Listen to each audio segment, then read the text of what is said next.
The family of 23-year-old Nosicelo Mtebeni is expected to meet the Fort Hare University leadership.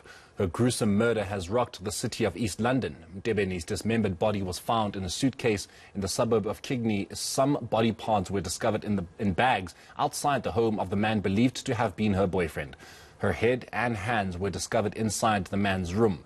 eNCA's Ayesha Ismail has more for us, and she joins me now. A very good afternoon to you, Ayesha. So there's been an outpouring of love and support for Nosicelo's family and Nosicelo herself, of course, and outcries as to how the justice system should be dealing with the man who's been accused of her murder. What more are we hearing from the people there? Well, we're waiting for Nosicelo Mtebeni's family to arrive from Matatiele, and I'm told that it's about a 5-hour drive from here. So they're still on their way to attend a gathering that is due to take place here at the University of Fort Hare at the East London campus. Now, there are members of the South African police and also officials from the university waiting to receive the family. Now, of course, Morena, this is a very sad occasion.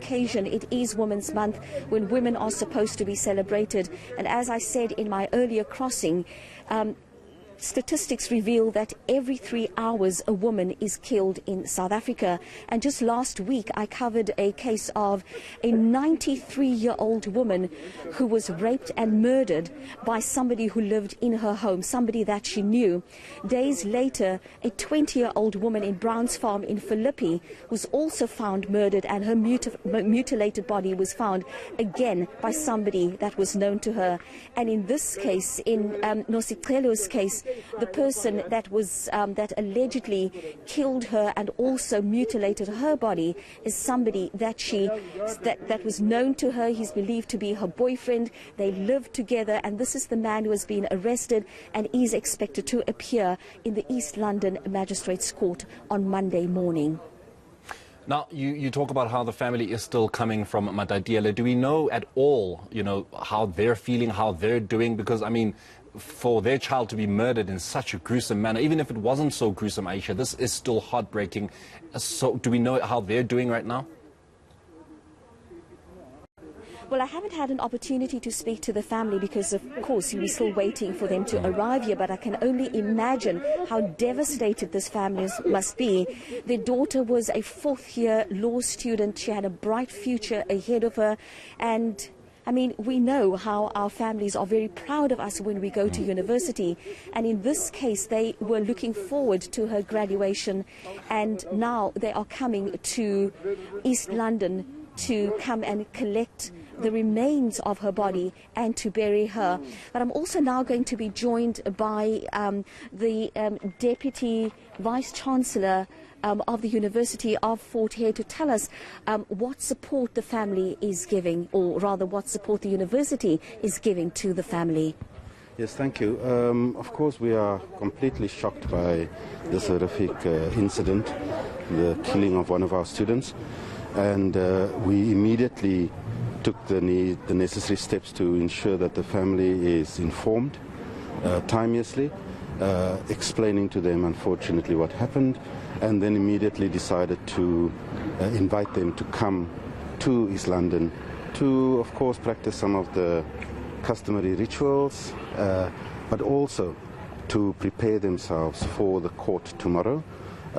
As you know, we also have got our trauma counselors on standby, so we want to give that support to the family as well, and hope that they can have some peaceful evening this evening before yet another unfortunate day tomorrow to relive some of the horrors of what happened.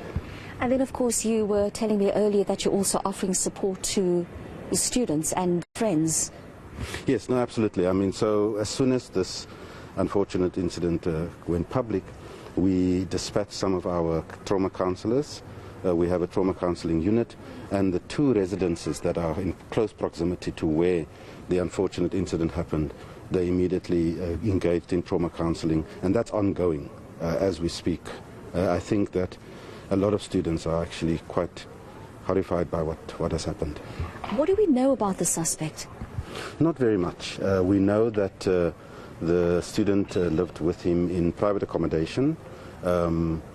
He used to be a bouncer at some of the clubs in and around East London, quite big built and so on, but we don't really know the exact details as to why he engaged in such a horrific killing of supposedly someone he loves, and all this happening in the month of Women's Month. We are just shocked. And sadly, another of your a student from your university was found dead yesterday. Yes, details are still sketchy. We think that he unfortunately lost his father a week ago due to COVID. We don't know whether that had some impact on his mental state.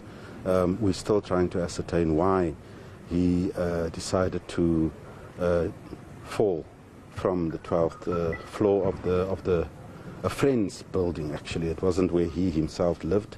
So we're still trying to get to the bottom of all that. So it's just a week of real shock. You know, and this was supposed to be a month of celebration. We've planned all kinds of activities. On Wednesday we will have a memorial service to remember, of course, Nosicelo, and also other women in this month that is exposed to gender-based violence and so on. And we hope that, sad as it is, we do want to try and send out a clear message that we are anti-gender-based violence, that it must stop, and that the men folk of our country need to really come in a big way to the party and stop the violence against women. Thank you so much for your time, sir. And that was Dr. Oscar van Heerden from the University of Fort Hare.